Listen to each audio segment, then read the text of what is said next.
माँ भारती को प्रणाम करता हूं, आप सभी को राम राम। सीटेट मैथ के लिए पेपर फर्स्ट के लिए हम स्टार्ट कर रहे थे। कल की हमारी पहली क्लास हो चुकी है, दूसरी क्लास आज स्टार्ट हो रही है। ठीक है, चलिए शुरुआत करते हैं। कल हमने नंबर्स के बारे में जाना था, ठीक है ना, कि भाई नंबर्स में हम कैसे उसको सोल्ड आउट करते हैं। जैसे मैंने कल एक क्वेश्चन दिया था, उसी टाइप का मैं एक क्वेश्चन और आज दे रहा हूं। जैसे क्वेश्चन था, आपको निकालना है 12 इकाई, 12 धाई, 12 सैकड़ा को नंबर में कैसे लिखेंगे। ठीक है ना, 12 यूनिट, 12 टेंस एंड 12 हंड्रेड। ठीक है, इसको आप नंबर्स में कैसे लिखेंगे। ठीक है ना, कल हमने इसकी बात करी थी। तो देखिए करते कैसे हैं। 12 इकाई, इकाई का मतलब कितना होता है, एक, तो एक से गुणा कर दो, 12 का 12। 12 धाई, धाई का मतलब कितना होता है 10, तो इसको 10 से गुणा कर देंगे, 12 दाम 120। 12 सैकड़ा, सैकड़ा का मतलब कितना हो गया 100। ठीक है, तो इसको 100 से मल्टीप्लाई कर देंगे, तो कितना हो गया 1200। अब इन तीनों को क्या कर देना है, आपको प्लस कर देना है। तो 1200, 120 और आपका 12, तो ये 2331, तो आपका आंसर कितना आ गया 1332। ठीक है, तो यहां पे आपको कुछ बेसिक चीजें ही चलनी है, बस बेसिक चीजों पे ही बात करनी है। जैसे अब आगे चलते हैं।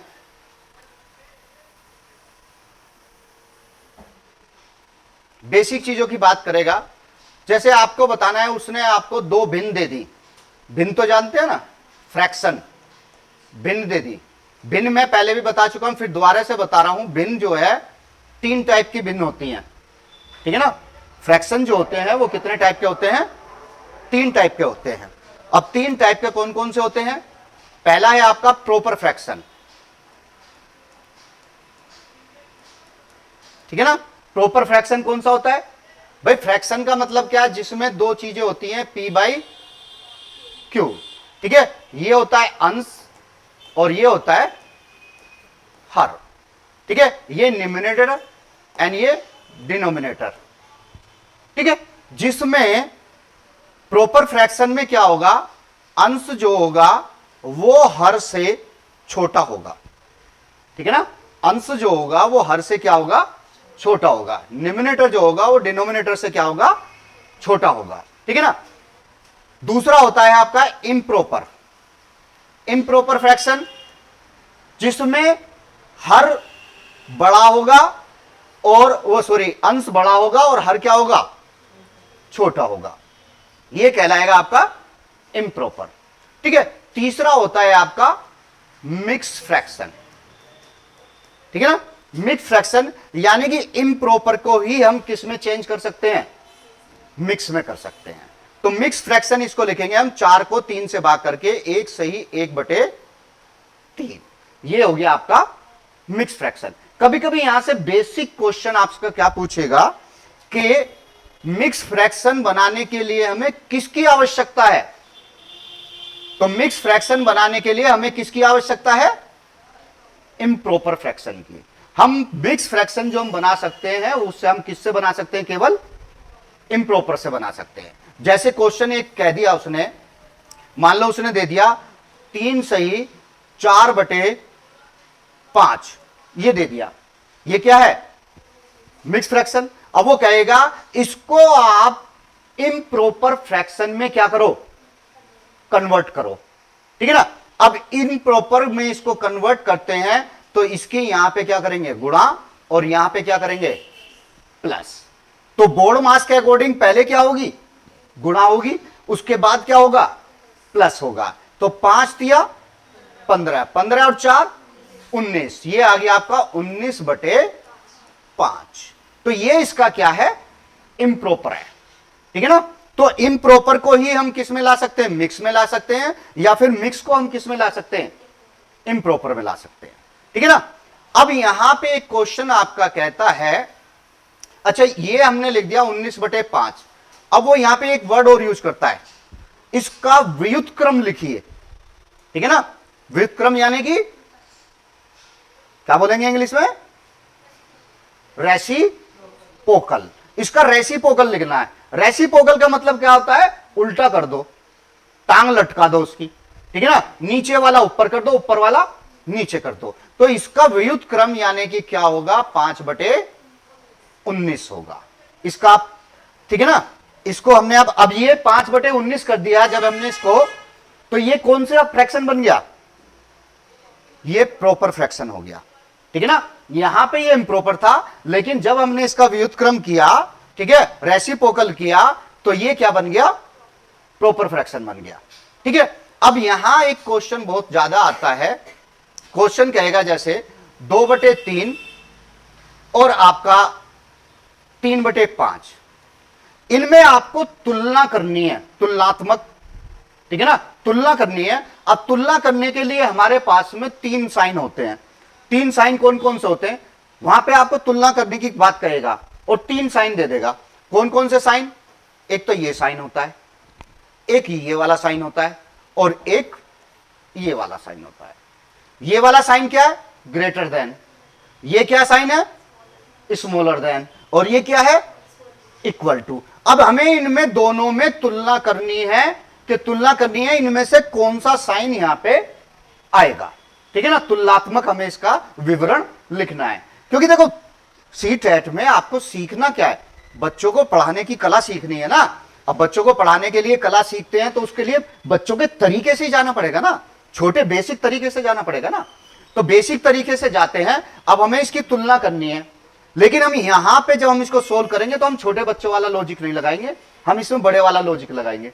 क्या लगाएंगे, आप इसकी गुणा इसमें कर दीजिएगा और इसकी गुणा इसमें कर दो। 5 दूनी 10, 3 तिया 9। अब देखो 10 बड़ा या 9 बड़ा, 10 बड़ा, तो यानी कि आपका क्या साइन आ गया, ये वाला साइन आ गया। तो आपका आंसर हो गया 2/3 ग्रेटर देन 3/5, ठीक है। 2 संख्याएं हैं तो इस तरीके से कर लेनी है, लेकिन अगर 2 से ज्यादा है तो फिर क्या करना है, फिर उसको समझिए। मान लीजिएगा उसने 2 की बजाय कई संख्या दे दी, जैसे 2/3, 5/7, 8/9, ठीक है, और 11/13 ये दे दिया। अब हमें इनमें क्या करना है, इनका तुलनात्मक विवरण करना है। अब तुलनात्मक विवरण करने के लिए 4 चीजें होती हैं। चीजें कौन सी होती हैं, 4। एक तो बड़ा, दूसरा छोटा, ठीक है, तीसरा आरोही क्रम, और चौथा आपका अवरोही क्रम, ठीक है ना। तो बड़ा यानी कि आपको बड़ा फ्रैक्शन बताना है, छोटा यानी कि आपको छोटा फ्रैक्शन बताना है, ठीक है। आरोही क्रम यानी कि आपको असेंडिंग ऑर्डर लेना है। असेंडिंग ऑर्डर में क्या करेंगे, पहले सबसे छोटा, फिर उससे बड़ा, फिर उससे बड़ा, फिर उससे बड़ा, ठीक है ना। अवरोही क्रम यानी कि डिसेंडिंग ऑर्डर, पहले बड़ा, फिर उससे छोटा, फिर उससे छोटा, फिर उससे छोटा, ठीक है ना। ये क्यों किया जाता है, ये किया जाता है, मान लीजिएगा आपको क्लास में बच्चों को अरेंज करना है, ठीक है ना। अब बोर्ड की तरफ हम बच्चों को अरेंज करें, तो अगर हम बड़े बच्चे आगे खड़े कर देंगे तो पीछे वालों को दिखाई देगा क्या, नहीं दिखाई देगा। तो हमें प्रॉपर तरीके से उनको समझाने के लिए, दिखाने के लिए हमें एक कैसा क्रम लगाना पड़ेगा, आरोही क्रम, असेंडिंग ऑर्डर लगाना पड़ेगा। पहले छोटा बच्चा, फिर उसके बाद बड़ा बच्चा, फिर उसके बाद बड़ा बच्चा, फिर उसके बाद बड़ा बच्चा। आप कहीं भी ऑडिटोरियम में, बड़े बड़े ऑडिटोरियम में जाओगे तो वहां यही क्रम लगाया जाता है, ठीक है ना। पहले सीट नीची, फिर उससे ऊंची, फिर उससे ऊंची, फिर उससे ऊंची, ताकि उस पर बैठने वाला उससे असेंडिंग ऑर्डर में हो जाए और उसको वहां पे प्रॉपर दिखाई दे जाए। तो अब हमारे पास में 4 हैं, तो 4 के लिए हम क्या करें, इनको कैसे हमें तुलनात्मक करना है। अब ऐसे करेंगे तो 2 थी तो मैंने ऐसे कर लिया, लेकिन यहां 2 से क्या है, ज्यादा है, तो 2 से ज्यादा है तो वो फार्मूला तो लगेगा नहीं, ठीक है। या तो हम क्या लगाएं, इसमें हम लगाएं कि भाई इन सब का एलसीएम ले। अगर एलसीएम लेके करेंगे तो हमें सॉल्यूशन करने में बहुत ही ज्यादा समय लगेगा। तो इसको शॉर्ट तरीके से जल्द आपको करना क्या है, तुलनात्मक कैसे करना है। तुलनात्मक करने के लिए आप क्या करेंगे, इनका लेंगे डिफरेंस, ठीक है ना। सभी का अंश का और हर का क्या लेना है, आपको डिफरेंस लेना है। 2 और 3 का डिफरेंस कितना आ गया, 1। 5 और 7 का डिफरेंस कितना आ गया, 2। 8 और 9 का डिफरेंस कितना आ गया, 1। 11 और 13 का डिफरेंस कितना आ गया, 2। अब आपको करना क्या है, अंश को, जो ऊपर वाली संख्या है, अंश को डिफरेंस से यानी कि अंतर से क्या कर देना है, डिवाइड कर देना है, ठीक है ना। अंश ये है और ये आपका अंतर है, तो अंश को अंतर से क्या कर देंगे, डिवाइड कर देंगे, ठीक है। तो यहां लिखेंगे 2 एकम 2, यहां लिखेंगे 5/2 यानी कि कितना हो गया 2.5। 8 को 1 से भाग करेंगे 8, 11 को 2 से भाग करेंगे कितना आएगा 5.5। अब देखो इसको अरेंज करना है, यहां सबसे बड़ा कौन है 8, तो ये होगी बड़ी। छोटा कौन है 2, तो ये होगी छोटी, ठीक है। अब इसको हमें आरोही क्रम में लिखना है यानी कि असेंडिंग ऑर्डर में। तो सबसे पहले छोटा 2/3, ठीक है, ये साइन लगा देंगे। इससे बड़ा कौन है 5/7, ठीक है। इससे बड़ा कौन है 11/13, इससे बड़ा कौन है 8/9। ये हो गया असेंडिंग ऑर्डर। अब इसको उल्टा लिख देंगे इधर की तरफ से, 8/9, ठीक है, 11/13 और ये आपका 5/7 और 2/3। ये हो गया आपका क्या, डिसेंडिंग ऑर्डर, ठीक है ना। क्लियर। तो ये हमने थोड़ा सा फ्रैक्शन की बात जानी। आगे आगे बहुत चलेंगे, बहुत चीजें करेंगे। मैं छोटी छोटी वीडियो में लाऊंगा ताकि आपको समझने में आसानी रहे, ठीक है। वीडियो अगर समझ में आए तो लाइक करो, सब्सक्राइब करो। आप सभी को राम राम।